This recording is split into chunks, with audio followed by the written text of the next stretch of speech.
नमस्कार आदाब। मैं हूं सुल्तान समद, भूतपूर्व आईएएस। वसुधैव कुटुंबकम के इस खास प्रोग्राम क्वेश्चन आवर में आपका स्वागत है। आज के इस खास प्रोग्राम क्वेश्चन आवर में जिस सवाल का जवाब हम देने जा रहे हैं उसे आजमगढ़ से मोहम्मद आरिफ, शाहनवाज और मनोज मिश्रा द्वारा सम्मिलित रूप से पूछा गया है। इनके द्वारा जरिए ईमेल पूछा गया है कि भारतवर्ष के किस राजनेता द्वारा कहा गया था कि हमने 1000 साल शिकस्त का बदला लेकर पाकिस्तान को बंगाल की खाड़ी में सदा सदा के लिए डुबो दिया है। जवाब देने से पहले आरिफ, शाहनवाज और मिश्रा जी, मैं आपका शुक्रिया अदा करता हूं, आपका स्वागत करता हूं, आभार प्रकट करता हूं। इस प्रश्न का उत्तर देने से पहले मैं उन परिस्थितियों का जिक्र करना चाहूंगा जिन परिस्थितियों में उपरोक्त स्टेटमेंट या संदेश दिया गया था, ताकि आपको उत्तर और प्रकरण को समझने में आसानी हो सके। साथियों, 16 अक्टूबर 1971 वह ऐतिहासिक विजय दिवस था जिस दिन बांग्लादेश की राजधानी ढाका में पाकिस्तानी सेना के 93,000 जवानों ने जान की भीख मांगते हुए अपने अपने हथियारों को फेंककर भारतीय सेना के समक्ष घुटने टेकते हुए आत्मसमर्पण कर दिया था। और इसी दिन पूर्वी पाकिस्तान बांग्लादेश अर्थात पूर्वी बांग्लादेश पाकिस्तान से अलग होकर एक अलग स्वतंत्र अस्तित्व वाला राष्ट्र बन गया था। अब हम उन परिस्थितियों के बारे में विस्तार से चर्चा करेंगे जिनमें यह ऐतिहासिक घटना घटित हुई थी। ऐसा क्यों हुआ, कैसे हुआ, किन रीजन से, किन कारणों से यह घटना घटित हुई, विस्तार पूर्वक हम चर्चा करते हैं। साथियों, 1947 में भारत विभाजन के साथ साथ बंगाल भी दो भागों में बंट गया था। एक था पूर्वी बंगाल और दूसरा था पश्चिमी बंगाल। पूर्वी बंगाल पाकिस्तान का भूभाग था। 1955 में पूर्वी बंगाल का नाम बदलकर पूर्वी पाकिस्तान कर दिया गया था। इस्लामाबाद दोनों टेरिटरीज की ज्वाइंट कैपिटल थी। पाकिस्तान में विदेशी मूल की जातियां जैसे मुगल, पठान, पंजाबी, बलोच, सिंधी रहते थे, जबकि पूर्वी बंगाल में बंगाली भाषा बोलने वालों की अक्सरियत थी। पूर्वी बंगाल में अपार नेचुरल रिसोर्सेज होते हुए भी यह क्षेत्र पाकिस्तान की अपेक्षा आर्थिक, राजनीतिक, शैक्षणिक व सामाजिक रूप से पिछड़ा एवं उपेक्षित था। साथ ही साथ नस्ली भेदभाव का शिकार भी था। इसी को लेकर पूर्वी पाकिस्तान के लोगों में भारी असंतोष और जन आक्रोश व्याप्त था। इसी स्थिति को देखते हुए, भांपते हुए शेख मुजीबुर रहमान ने अवामी लीग पार्टी का गठन कर एक स्वायत्त राज्य की मांग बहुत पहले कर दिया था।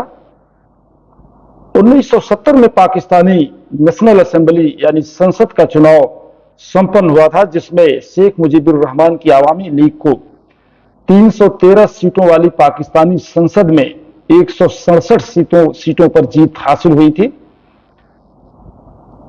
स्पष्ट जीत और स्पष्ट बहुमत के बाद भी पाकिस्तानी पीपुल्स पार्टी के अध्यक्ष जुल्फिकार अली भुट्टो ने चुनाव नतीजों को मानने से इनकार कर दिया। इस समय पाकिस्तान में जनरल यहिया खान राष्ट्रपति थे। इन दोनों ने साजिश के तहत शेख मुजीबुर रहमान को गिरफ्तार कर लाहौर की जेल में बंद कर दिया। इस घटना को लेकर पूर्वी पाकिस्तान में भारी विरोध प्रदर्शन और जन आंदोलन की शुरुआत हुई। गृह युद्ध, सिविल वार जैसे हालात पैदा हो गए। स्थिति से निपटने के लिए राष्ट्रपति यहिया खान ने जनरल टिक्का खान को इसकी जिम्मेदारी सौंपी। जनरल टिक्का खान के नेतृत्व में पाकिस्तानी सेना ने 25 मार्च को इस जन आंदोलन को कुचलने के लिए भारी नरसंहार करते हुए, कत्लेआम करते हुए लाखों लोगों को गिरफ्तार कर जेलों में डाल दिया, जिसे ऑपरेशन सर्च लाइट का नाम दिया गया। पाकिस्तानी सेना ने इस ऑपरेशन सर्च लाइट के तहत जन आंदोलन को दबाने के लिए हत्या, बलात्कार, नरसंहार मानवाधिकारों का उल्लंघन, गिरफ्तारी आदि सभी हथकंडे अपनाते हुए बर्बरता और जुल्म सितम की सारी हदें पार कर दी। सेना द्वारा वह सब कुछ किया गया जिसकी कल्पना भी नहीं की जा सकती। बांग्लादेश के मुताबिक इस गृह युद्ध में लगभग 28 लोग मारे गए थे, 28 लाख लोग मारे गए थे। लाखों महिलाओं के साथ बलात्कार किया गया। उन्हें गिरफ्तार कर सेना की बैरकों में सेक्स वर्कर के रूप में कैद कर लिया गया। इस घटना से नाराज होकर पाकिस्तानी सेना के जवानों ने पूर्वी पाकिस्तानी यानी पश्चिमी पूर्वी बंगाल सेना के जवानों ने विद्रोह करते हुए पाकिस्तानी सेना के विरुद्ध एक अलग मुक्ति वाहिनी सेना का गठन किया। इसी सेना के द्वारा बांग्लादेश का स्वतंत्रता आंदोलन की लड़ाई लड़ी गई। इसमें समय के साथ साथ विद्यार्थी और बुद्धिजीवी भी सम्मिलित होते गए।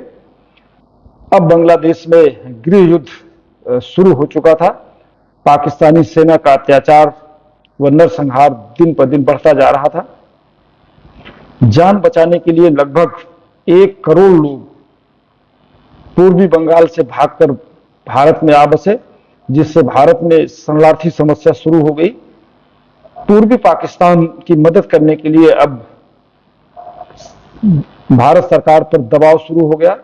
पाकिस्तान के विरुद्ध कार्रवाई करने के लिए भारतवर्ष में जबरदस्त मांग की जाने लगी। इसके विरुद्ध प्रदर्शन किया जाने लगा। स्थिति को भांपते हुए जुलाई 1971 में संसद में भाषण देते हुए तत्कालीन प्रधानमंत्री श्रीमती इंदिरा गांधी ने पूर्वी बंगाल के लोगों की मदद के लिए मुक्त वाहिनी को सहयोग करने की घोषणा किया।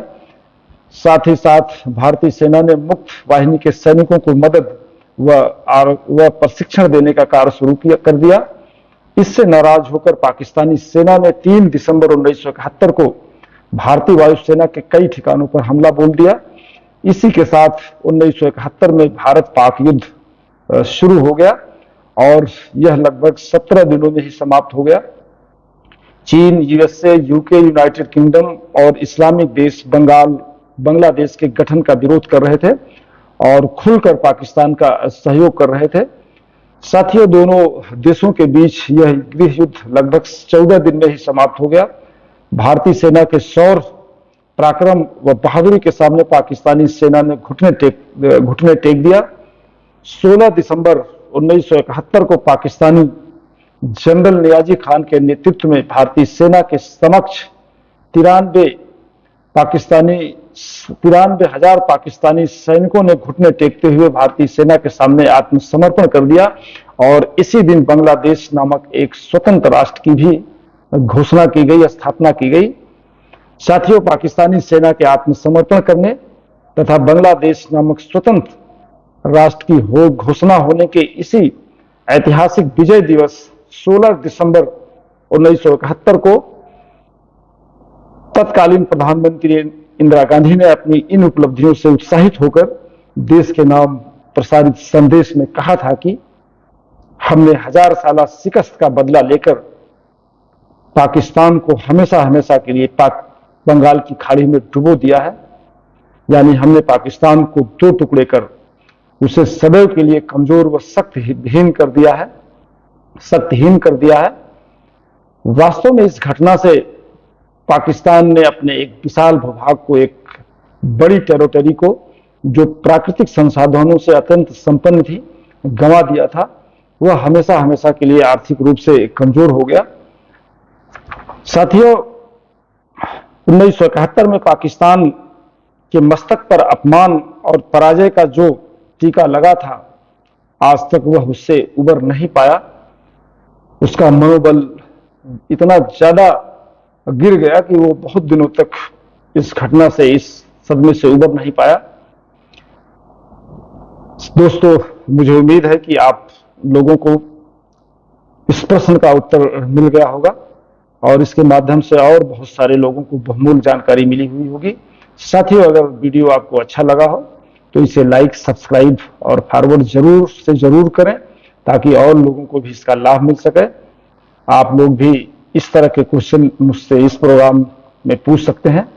मैं यथाशीघ्र इन प्रश्नों का जवाब देने की कोशिश करूंगा। बहुत बहुत धन्यवाद। जय हिंद, जय भारत।